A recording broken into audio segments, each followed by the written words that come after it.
Welcome to the Scientific Method podcast. My name is Mrs. Bancroft. I'm Mrs. Mixell. Today's learning objectives are you should be able to identify the parts of the scientific process and to distinguish between the dependent and the independent variables by the end of today. So when we talk about the scientific method, that is what all science textbooks use as a linear process for how we do science. And it's not that linear, it's often very messy, but it is a very systematic way to figure out what is causing something to happen in a very controlled methodology. So my example for you was in February of 2003, the Space Shuttle Columbia disintegrated over Texas. That was a big problem.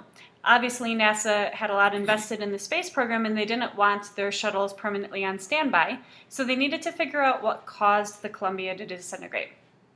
And they went about gathering information. They had data from the entire mission, a lot of video data, all the data from mission control.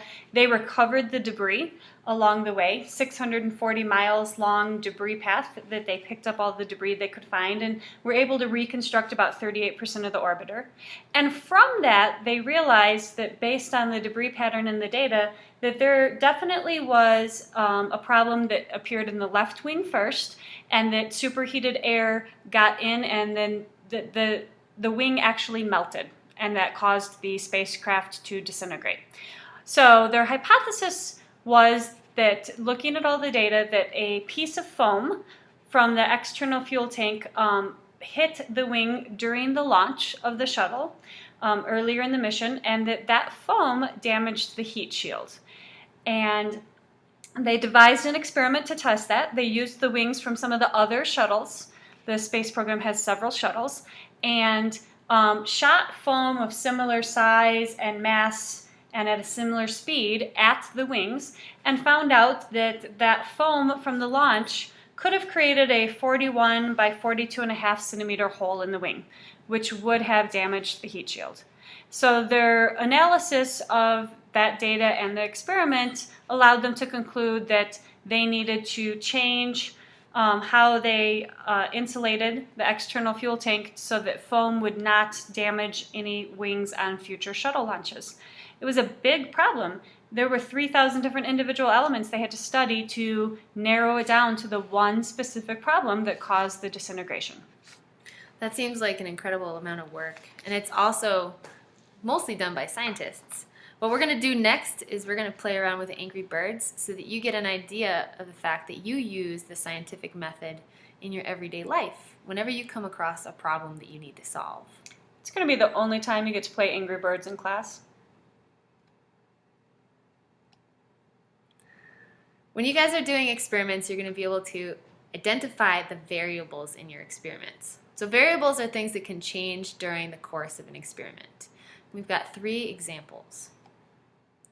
The first one, I'm running an experiment to see how the angle of the slingshot affects the distance the angry bird will fly.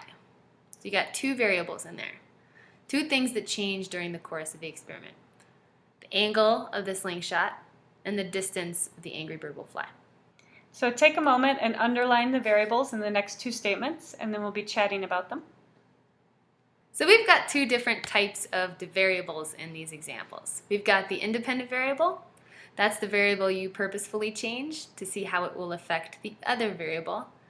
And the other variable is called the dependent variable. This one depends on the other one. So the variable whose value changes based on the independent variable. So if I look at the Angry Bird example, I'm running an experiment to see how the angle of the slingshot affects the distance the angry bird will fly. I can't directly change the distance the angry bird will fly, or I'd win the game every time.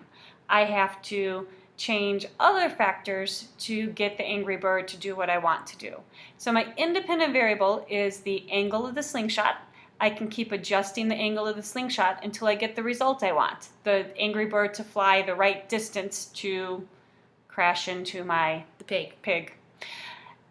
In my second example, I'm running an experiment to determine how atmospheric pressure affects the boiling point of a liquid. Again, you're not going to be able to change the boiling point of a liquid. That's based on a lot of its properties. So you can change the atmospheric pressure, though. You can conduct your experiment in a fancy vacuum, and by changing the atmospheric pressure, you can see if it affects the boiling point of a liquid or how fast a liquid will boil. So my independent variable is atmospheric pressure, and my dependent variable is the boiling point. In the third example, I'm running an experiment to test the relationship between plant growth and soil acidity. Again, I can't change the plant growth. It's something that will change, but it changes by responding to other things. So I can change the acidity of the soil. I can have pots with various to higher concentrations or higher soil acidity, and then I can see how that affects the plant growth. So my independent variable is soil acidity, and my dependent variable is plant growth. Constants, these are factors during the experiment that do not change. All the samples in an experiment are given equal amounts of these. If you were thinking about those plants and the ones that you were changing the acidity of the soil, the constant might be all the other factors that the plants are exposed to, like sunlight and water. You're not changing any of the other factors besides soil acidity, so that you can narrow down exactly how soil acidity affects plant growth. A trial is how many times you repeat the experiment. Because we teach in 50-minute class periods, we can usually only do 1 or 2 trials. But if we were bringing a new drug to market, those scientists at that biopharmaceutical company are going to research and perform trials thousands of times before it ever gets to market. The sample is the object being tested. And the control is used to compare the results of the experiment. One sample which doesn't get subjected to the manipulation of the independent variable. You want to make sure that your independent variable is actually what's causing the change you're measuring.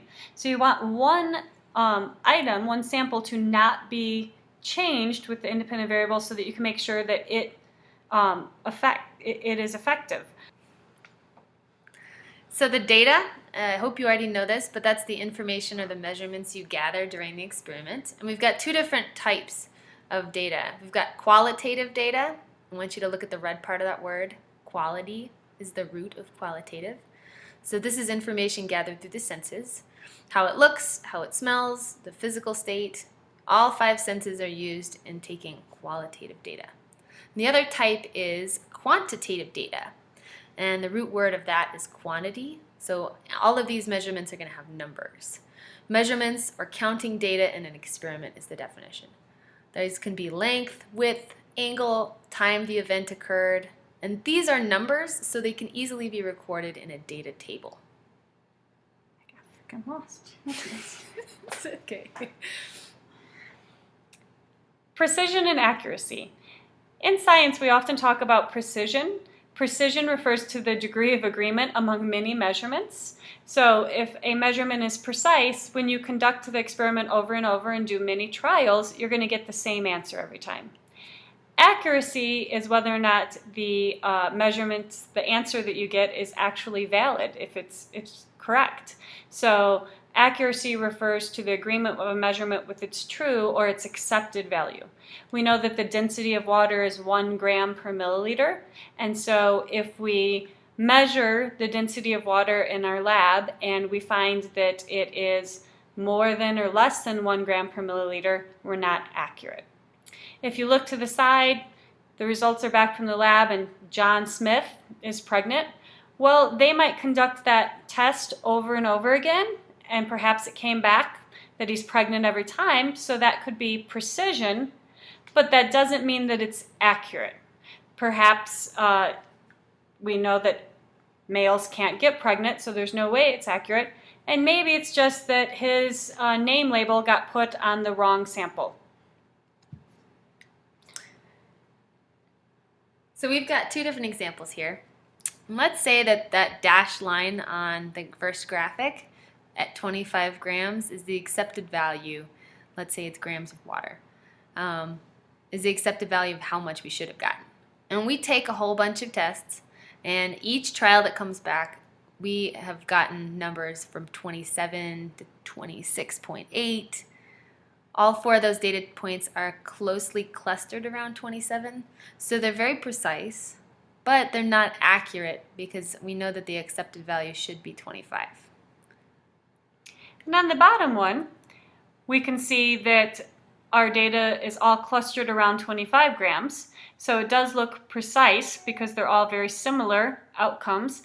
And it's also accurate because you can see that it's very close to the dashed line that represents the true and accepted value, 25 grams. So we have precision as well as accuracy. So after we've talked about precision and accuracy, we need to talk about when we graph our data, which we often want to do because visually seeing it allows us to see those relationships between the independent and dependent variables so much better. We usually use a trend line. A trend line is known as a line of best fit.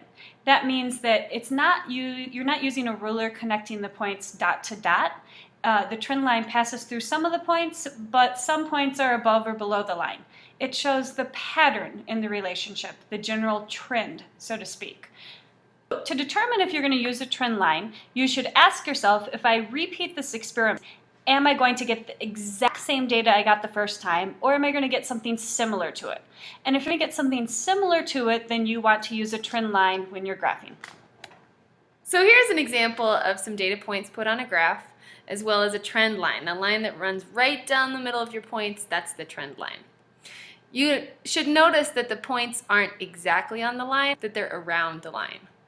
It's not to say that all the points have to fall on the line, because most of these data points were probably taken in nature, in the world, where we have error and we have variability in the environment. So they're not going to fall exactly on the trend line, but we put that trend line on there to help us do a couple of things with the data. So we can correlate the two variables. We've got, looks like the local index and the year as our two variables. We can correlate them using a simple linear function. Just like you see in algebra, it's going to have an mx plus b kind of formula. We can also use that trend line to help us make predictions for years where we don't have data. Well, let's say we want to look at 1913. We could find 1913 somewhere around here. Using that trend line, we can say, okay, it's most likely that the data point is going to follow right there.